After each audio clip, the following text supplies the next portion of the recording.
Welcome back, underdogs, misfits, and little lunatics, to part two of The Shining, closing day.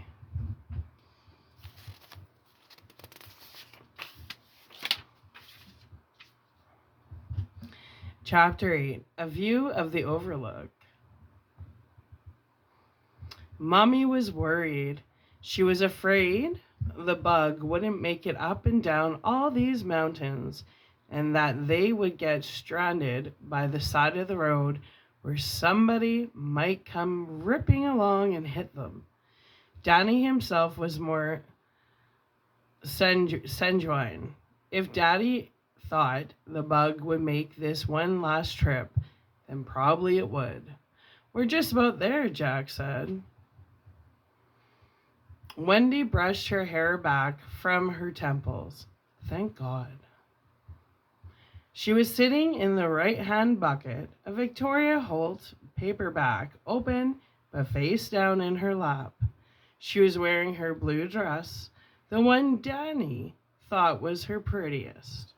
It had a sailor collar and made her look very young, like a girl just getting ready to graduate from high school. Daddy kept putting his hand high up on her leg and she kept laughing and brushing it off, saying, "Get away, fly." Danny was impressed with the mountains. One day, Daddy had taken them up in the ones near Boulder, the ones they called the Flatirons, but these were much bigger. And on the tallest of them, you could see a fine dusting of snow, which Daddy said was often there year-round. And they were actually in the mountains, no goofing around. Sheer rock faces rose all around them, so high you could barely see their tops, even by craning your neck out the window. When they left Boulder, the temperature had been in the high 70s.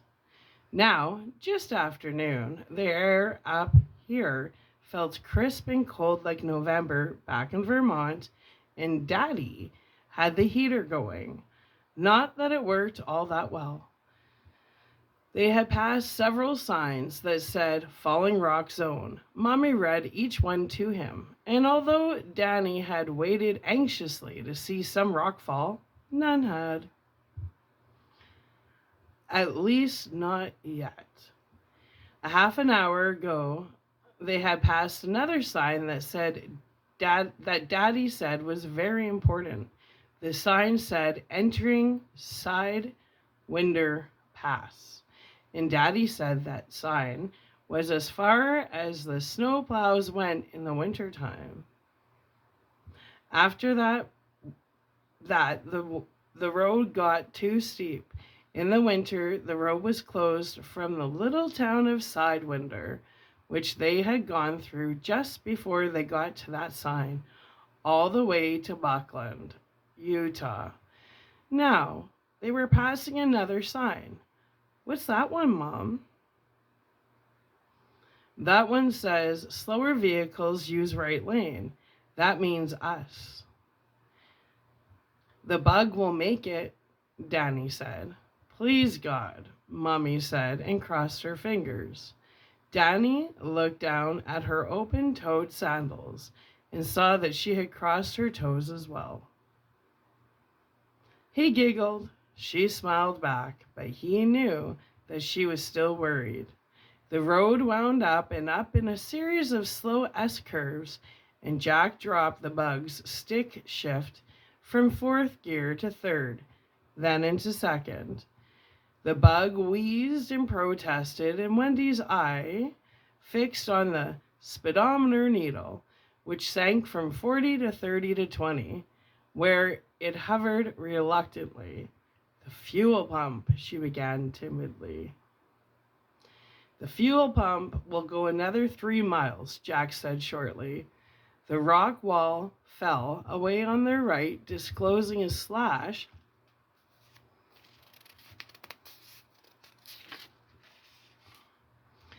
valley that seemed to go down forever, lined a dark green with Rocky Mountain pine and spruce. The pines fell away to gray cliffs of rock that dropped for hundreds of feet before smoothing out. She saw a waterfall spilling over one of them, the early afternoon sun sparkling in it like a golden fish snared in a blued net.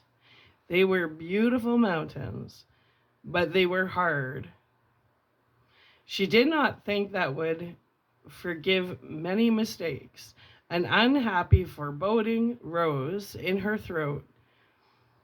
Further west in the Sierra Nevada, the donor party had become snowbound and had resorted to cannibalism to stay alive. Ew. The mountains did not forgive many mistakes. With a punch of the clutch and a jerk, Jack shifted down to first gear and they labored upward, the bug's engine thumping gamely. You know, she said, I don't think we've seen 5 cars since we came through Sidewinder. And one of them was the hotel limousine. Jack nodded. It goes right to Stapleton Airport in Denver. There's already some icy patches up beyond the hotel, Watson says, and they're forecasting more snow for tomorrow up higher. Anybody going through the mountains now wants to be on one of the main roads, just in case. And that goddamn Allman better still be up there. I guess he will be. You're sure the larder is fully stocked? She asked, still thinking of the donors. He said so. He wanted Halloran to go over it with you. Halloran's the cook. Oh, she said faintly, looking at the speedometer.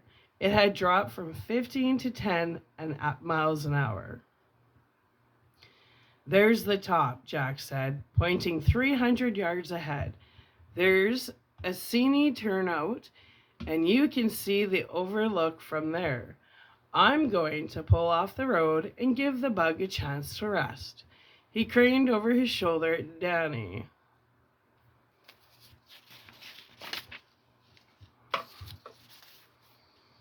Who is sitting on a pile of blankets. What do you think, Doc?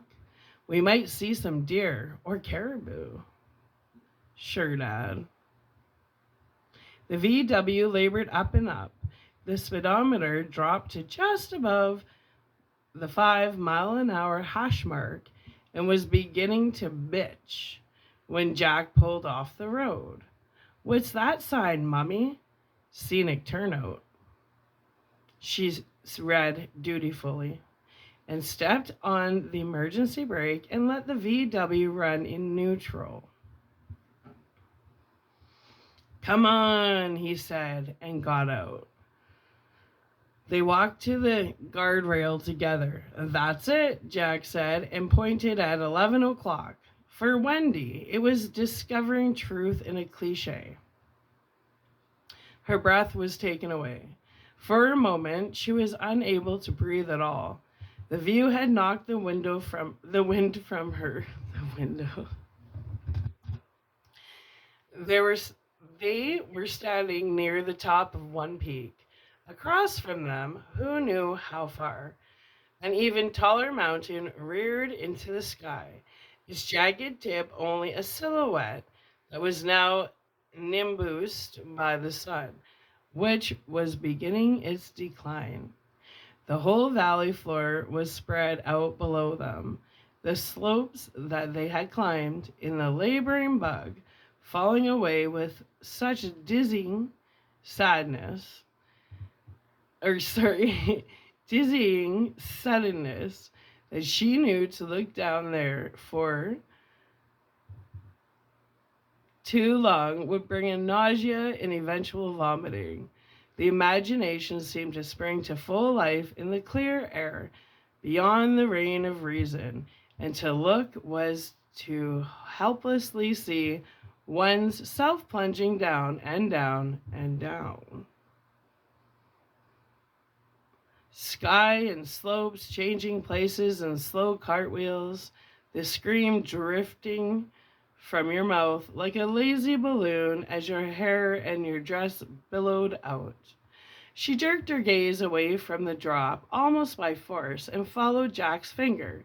She could see the highway clinging to the side of this earthidral spiral, switching back on itself, but always tending northwest, still climbing, but at a more gentle angle. Further up, seemingly set directly into the slope itself, she saw the grimly clinging pines give way to a wide square of green lawn, and standing in the middle of it, overlooking all this, the hotel. The overlook. Seeing it, she found breath and a voice again. Oh, Jack, it's gorgeous. Yes, it is, he said. Almond says he thinks it's the single most beautiful location in America. I don't care much for him, but I think he might be. Danny! Danny, are you all right? She looked around for him, and her sudden fear for him blotted out everything else. Stupendous or not, she darted toward him. He was holding on to the guardrail and looking up at the hotel, his face a pasty gray color. His eyes had the blank look of someone on the verge of fainting. She knelt beside him and put steadying hands on his shoulders. Danny, what's... Jack was beside her. You okay, Doc? He gave Danny a brisk little shake and his eyes cleared. I'm okay, Daddy. I'm fine. What was it, Danny? She asked. Were you dizzy, honey? No, I was just thinking. I'm sorry. I didn't mean to scare you. He looked at his parents kneeling in front of him and offered them a small, puzzled smile. Maybe it was the sun. The sun got in his eyes. Well, we'll get you up to the hotel and give you a drink of water, Daddy said. Okay. And in the bug, which moved upward, more surely on the gentler grade, he kept looking out between them as the road unwound, affording occasional glimpses of the overlook,